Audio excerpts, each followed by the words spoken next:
Assalamualaikum warahmatullahi wabarakatuh. Hai teman-teman, perkenalkan nama saya Putri Aisyah dengan NPM C1C021059 dengan dosen pembimbing Bapak Wisman MPD dengan materi Kaidah Ejaan Bahasa Indonesia. Yang pertama yang akan dibahas yaitu sejarah perkembangan ejaan bahasa Indonesia. Apa itu ejaan? Menurut KBBI, ejaan adalah cara menggambarkan bunyi-bunyi, kata dan kalimat dalam bentuk tulisan serta penggunaan tanda baca. Ejaan Van Ophuijsen digunakan untuk menuliskan kata-kata bahasa Melayu menurut model yang dimengerti oleh orang Belanda. 3 ciri penanda lingual dalam ejaan ini. Yang pertama, penggunaan huruf C dibaca Y. Ciri yang kedua yaitu penggunaan huruf OE dibaca U, dan yang ketiga penggunaan tanda diakritik. Ejaan Suwandi. Ejaan ini berlaku sejak 19 Maret 1947. Ciri penanda lingual dalam ejaan ini, yang pertama penggantian huruf OE menjadi U, yang kedua bunyi sentak ditulis dengan huruf K. Yang ketiga, kata ulang boleh ditulis dengan angka 2, dan yang terakhir, tidak dibedakan penulisan di sebagai awalan dan di sebagai kata depan. Selanjutnya, ejaan Mulindo, yang termuat dalam pengumuman bersama ejaan bahasa Melayu dan bahasa Indonesia pada tahun 1959. Ciri lingual dalam ejaan ini, yang pertama, gabungan konsonan TJ diganti C, gabungan konsonan NJ diganti NC. Yang berikutnya adalah ejaan bahasa Indonesia yang disempurnakan, yang berlaku dari 1972 hingga 2015. Lalu ada Pedoman Umum Ejaan Bahasa Indonesia atau PUEB yang berlaku sejak tahun 2015. Peraturan Presiden Nomor 63 Tahun 2019 mengatur tentang penggunaan bahasa Indonesia.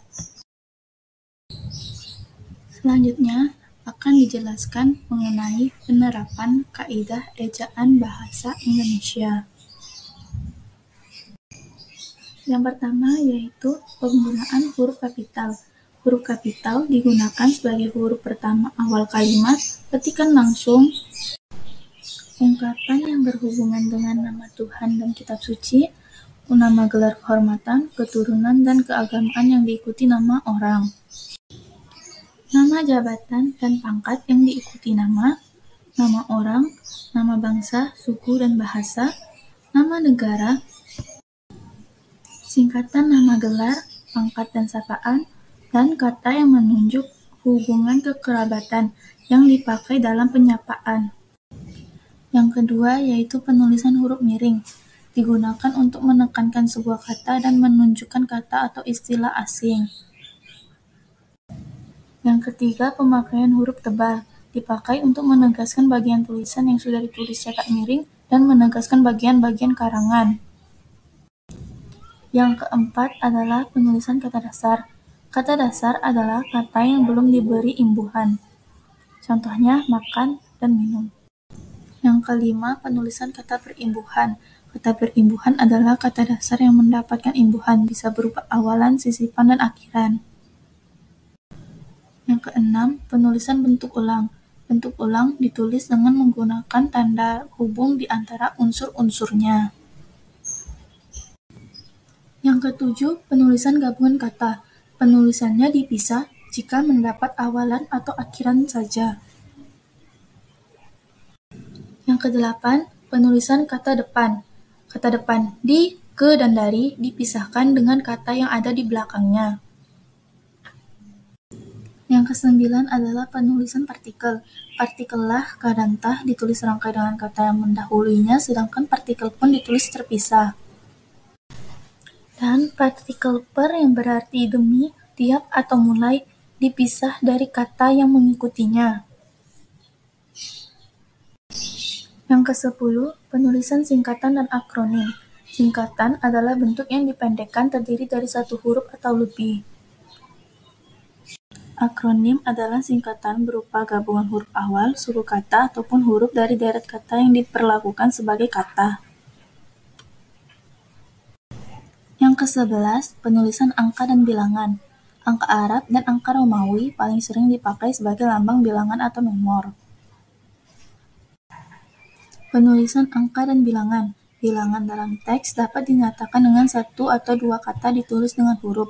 Bilangan pada awal kalimat ditulis dengan huruf. Angka yang menunjukkan bilangan besar dapat ditulis sebagian dengan huruf supaya lebih mudah dibaca. Angka dipakai untuk menyatakan ukuran panjang, berat, luas, isi, dan waktu, serta mata uang. Angka dipakai untuk menomori alamat. Angka dipakai untuk menomori karangan atau ayat kitab suci.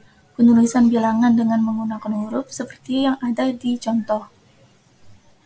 Penulisan angka yang mendapat akhiran an, misal 5 lembar uang 1000-an.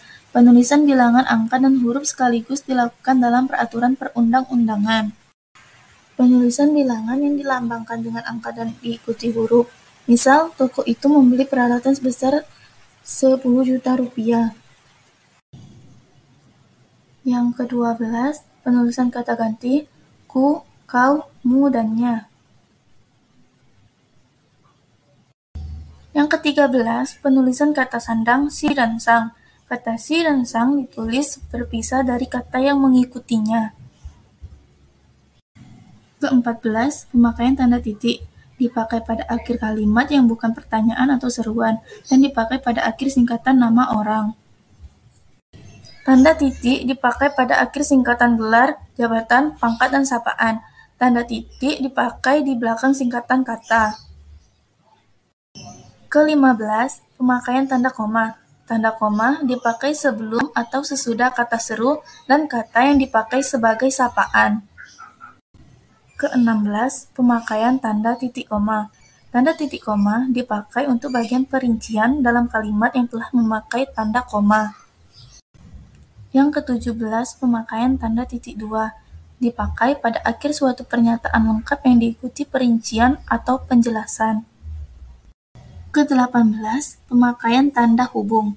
Dipakai untuk menandai bagian yang terpenggal oleh pergantian baris, seperti yang ada di contoh.